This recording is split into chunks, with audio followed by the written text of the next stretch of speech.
हाँ जी स्टूडेंट्स, अब देखिए कि बैंक रिकंसिलिएशन स्टेटमेंट बनाने से पहले आपको इन दो टॉपिक्स की अच्छी खासी नॉलेज होनी चाहिए। उसके बिना तो हम बना ही नहीं पाएंगे। कौन से दो टॉपिक्स हैं? एक तो कैश बुक का आपको पता होना चाहिए, वो हमने सीखा है, बहुत अच्छे से आता है। पासबुक की अभी अभी हमने बात की कि कौन बनाएगा, बैंक बनाएगा, लेकिन उसकी कॉपी एक अपने पास होगी। ठीक है, अब अपना जो मेन टॉपिक है जिसके बेस पे आप सम्स निकाल पाओगे वो है balances of cash book and passbook. ठीक है जी, इसी बैलेंसेस को समझते हैं। उससे पहले इसको देखिए, जो पैसा हमें किसी से लेना होता है ना बच्चों, वो अपनी एसेट्स होती है। आपको पता है वैसे तो जो पैसा लेना है वो एसेट्स है, एसेट्स का डेबिट बैलेंस होता है। जो अमाउंट हमने किसी को देना होता है to be paid, that is called the liability, and all liabilities has credit balance. सभी लायबिलिटीज का क्रेडिट बैलेंस होता है। तो अब इस बैलेंस के क्या सिस्टम है उसको सीख लेते हैं। किसका बैलेंस ही? दो चीजों का बैलेंस हमने मिलाना है, कैश बुक का, पासबुक का। पहले कैश बुक को लो। कैश बुक के दो बैलेंस है बच्चों, एक आपका यहां पे डेबिट बैलेंस है, एक आपका यहां पे क्रेडिट बैलेंस है। डेबिट बैलेंस का मतलब अभी अभी मैंने आपको क्या बताया यहां पे कि पैसा लेना है, पैसा लेना है। अब कैश बुक कौन बनाएगा? मैंने अपने बैंक में अकाउंट ओपन किया हुआ है, तो कैश बुक कौन बनाएगा? मैं बनाऊंगा ना। तो जब भी कैश बुक की बात आए ना, बात को खुद पे डालना, सब कुछ अपने अकॉर्डिंग चलना। क्या देखता हूं? डेबिट बैलेंस है। डेबिट का मतलब क्या है? पैसा लेना है ना। किसे लेना है? मैंने, क्योंकि कैश बुक की बात है, मैंने बैंक से पैसा लेना है। क्रेडिट बैलेंस है, लायबिलिटी है, क्योंकि क्रेडिट बैलेंस का मतलब लायबिलिटी है, पैसा देना है, तो इसका मतलब मैंने बैंक को पैसा देना है, क्योंकि कैश बुक का क्रेडिट बैलेंस है।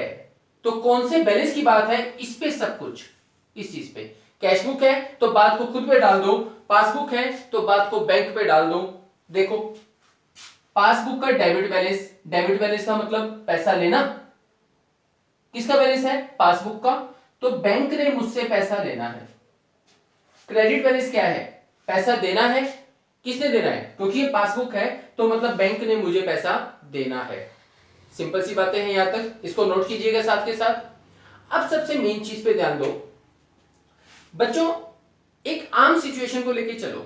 एक सिंपल लाइफ में क्या होता है, मान लो मैंने अपने एक दोस्त से पूछा, मैंने कहा भाई आपके बैंक में कितने बैलेंस है, कितने पैसे पड़े हैं, कितना बैलेंस है आपका?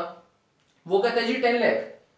तो इसका क्या मतलब है कि उसने बैंक से पैसे लेने हैं क्या 10 लाख, या उसका अमाउंट बैंक में डिपॉजिटेड है? सिंपली क्या होता है, पैसा उसका डिपॉजिट है ना। तो इसका मतलब जब भी कुछ भी सिंपल वे में आपसे पूछा जाए तो आप ये कहेंगे, क्या होगा?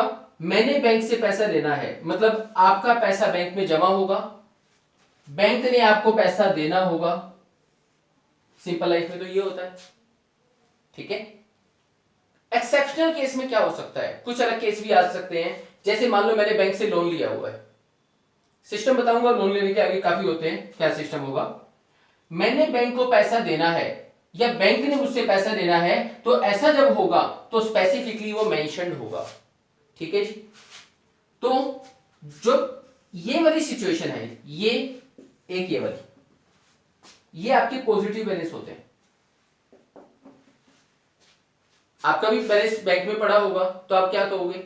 वो आपका डेबिट बैलेंस है, आपने बैंक से पैसा लेना है, जो पैसा आपने बैंक से लेना है वही पैसा बैंक ने आपको देना है, वही अमाउंट।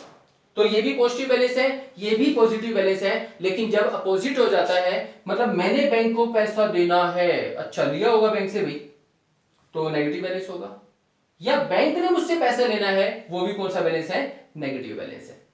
इन्हीं बैलेंसेस के खेल से, इन्हीं से ही आपको गेम खेलनी है इस लेसन में। बहुत इजी सम्स है।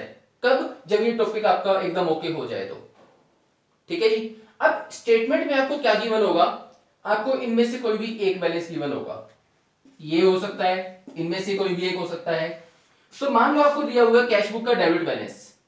ठीक है, तो आपका जो गोल है, आपकी जो मंजिल है, जहां पे आपको जाना है, वो ये होना चाहिए। मतलब पॉजिटिव बैलेंस से आपने पॉजिटिव पे जाना है। ठीक है, नेगेटिव बैलेंस से आपने नेगेटिव बैलेंस पे ही जाना है। कैसे जाना है वही तो सब में सीख लेते हैं वहां पे। ठीक है जी।